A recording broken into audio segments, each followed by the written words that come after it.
Hi guys, 14th Prime here, back with another video review, and today we're looking at the Transformers Flametoys Optimus Prime IDW version model kits. It's a lot of words. But here it is. I'm so excited for this kit. I've actually, you'll see in a second, but here we have some nice artwork on there. Transformers, just the artwork, Transformers. Let me get a nice picture of close-up of them there. Background, thank you. On the back, unlike regular Bandai kits, you actually get some product shots, some detail, content warnings, whatever, all that good stuff. That's it for the box. You don't need that. Actually, we do. I keep the boxes to my kits. But here's Prime. And you may notice something. Unlike my other reviews that I do, where I normally sticker up the kit and everything and present it as you build it, I went ahead and painted this kit instead of... move the camera up a little bit, instead of doing all that. And the reasoning why is because, well, I realized I never really show these kits on camera. Like, I painted up and did up all three of them, but I haven't actually shown them, so I show them on my Tumblr page for anyone that follows me there. Hint, hint, please. So let's actually bring them in, just for the first comparison. Here we have the original Optimus Prime back there. Let's move the camera up a little bit. And then here we have the Starscream. You can see how the trio of kits so far look together. Yeah, I actually do up and paint each of these kits, but not really paint. I do a little bit of paint, but I mostly panel line. You can see all those little lines that are picked out. Look at the Starscream. And Prime. Did a lot more painting on Prime. There was a lot of vents, and I painted the entire video with the weapons, basically. But anyways, what about this Prime? Well, sticker sheet wise, I only used 3. Those because they were the faction symbol on the chest and the arm shields. But the kit unpainted, which I'll actually have a picture of on the screen. I did take pictures.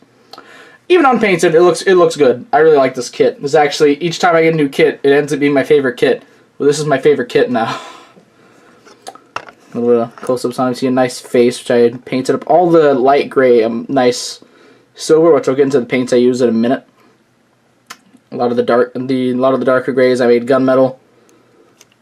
Did some black in the legs there. Gunmetaling around. Speaking of paints, for the gunmetal I used gunmetal. I don't think it says gunmetal. My camera's weird. I did metallic blue on the eyes. I plan on doing it a little bit more actually. It doesn't really work out that much. I did on the eyes and then the gun, which we'll get into. And then just black. And then for all of the nice silver, I actually used spray. I used bare metal silver. It's me and Bren, of course. And then for all the panel lining, of course, Gundam marker. There you go. But the kit itself, it's nice. There'll be more of it on the back. The build, I found it quickly took about 2 hours. All the painting I did, all this darker gray in there.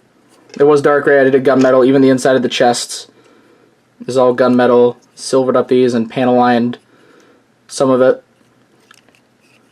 Some gunmetal there. Panel lining. Panel lining, even panel lining the inside of these silver things. Gunmetal in the toe.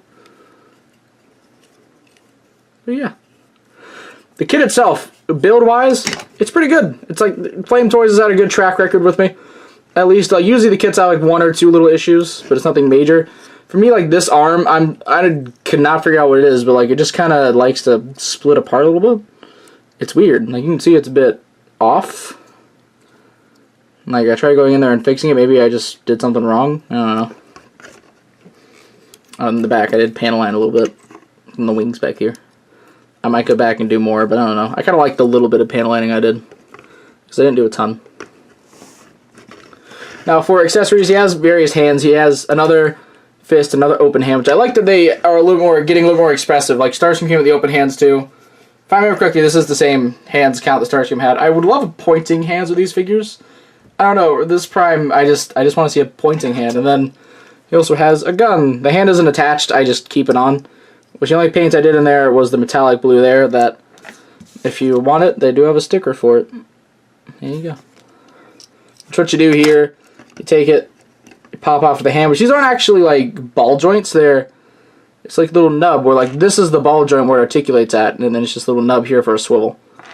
which I think that's actually kind of cool. You pop in, yeah, sorry, a bit tight. Pop in the gun, you can now fire. Articulation-wise, the head is on a ball joint, so you can do all. You can look up, not really all that far. You can look down pretty far, and then he has an extra joint to help him look even more down. The back here extends down. You can move back, a nice ab crunch. These were a series of joints. He has a little bit of a butterfly. If I had one complaint with the joints, which is just a nitpick more than anything, I wish there was a little bit more. I do like that it is included, though. Which, I believe if I remember correctly, all three of these kits had a butterfly joint. Arms can go a full 360. They go out that far, like a little bit farther if you move the thing. They have double elbow bend. You get a nice bend. Then, as previously stated, the wrist have the arm for itself, the ball joint, then this for a swivel. And a swivel there. The waist, of course, can swivel. And then the legs have a nice little system here. You can move these around actually in here. Yep. One thing that I recommend in the instructions, I just haven't done it on mine, is to glue this part to that. It's on a weird little thing to make it extend out a bit more and help with articulation. They usually don't pop off that easily. It's just like if you're handling it. I can't get it back in. Oh my god. The piece is sinking more into the waist as I try to get it out. There we go. Come on. There we go. Okay. The legs can move forward this far, but they actually have a little joint in here that you can extend the leg down on to help it move all the way out. Really nice knee bend. That is, and what I love about this knee bend too, I've built about 20, a little bit over 20 kits, like mostly official Bandai kits, 2 master grades, mostly high grades and a real grade. And I don't think I've seen once where it had a part like this, where you actually build it to where the leg sinks in for extra articulation. This is probably not a new thing on model kits. I'm sure it's been around for a while, but this is my first time encountering it, and I love it. The legs can move out. It's a bit difficult because of this piece, but if you move it on that joint, there you go. There's a swivel. Speaking of that piece, which I actually painted these gunmetal as well. The kit is usually not this fragile, I swear. Swivel the leg. This is on a ball joint. The foot down here, it's on the ball joint, then a hinge that lets it go forward about that far, back by that far, and then of course a ball joint in the 2 can bend. And these wings back here can bend as well. Overall, I love this kit. Like, as I've said, this is, every time I get a new kit from Flametoys, it's my new favorite kit from Flametoys. And this is no exception. I think my only complaint about the fact that this being released is that since Flametoys is rather new, and this is only their 3rd kit, it's their 2nd Optimus Prime already. I kind of wish this one was maybe like the 5th or 6th one, where we start getting things that are like either repaints or just the same character. Now, I know it's a completely different body, and I still do love this kit. This isn't actually a nitpick on the kit, it's a nitpick on when it was released. And my other nitpick is the fact that IDW Megatron isn't next. It needs to be. Also, one more comparison before I forget. Just for people that don't build the kits and want to know how big it is, here's next to Siege Prime. He's like a hair shorter. Just so you know how big these kits are. But again, overall, fantastic kit. Flametoys knocks it out of the park again. Highly recommended. If you build model kits, pick this guy up, you should. The next one, if I remember correctly, is their Bumblebee, which of course I will be picking up and reviewing. Let me know if you guys actually like the style of me either building it as it is or going ahead and customizing it myself and then reviewing it. Because I'm fine doing it either way. Just let me know which one you prefer, and I'll do it like that. And of course, this will go on my Tumblr probably the same day I upload this. So yeah, that's pretty much all I have to say. So please be sure to check out my channel for video reviews, and please don't forget to subscribe. You just check out my Tumblr where I post my customs like this one, link in the description below. And this is the 14th Prime, signing out.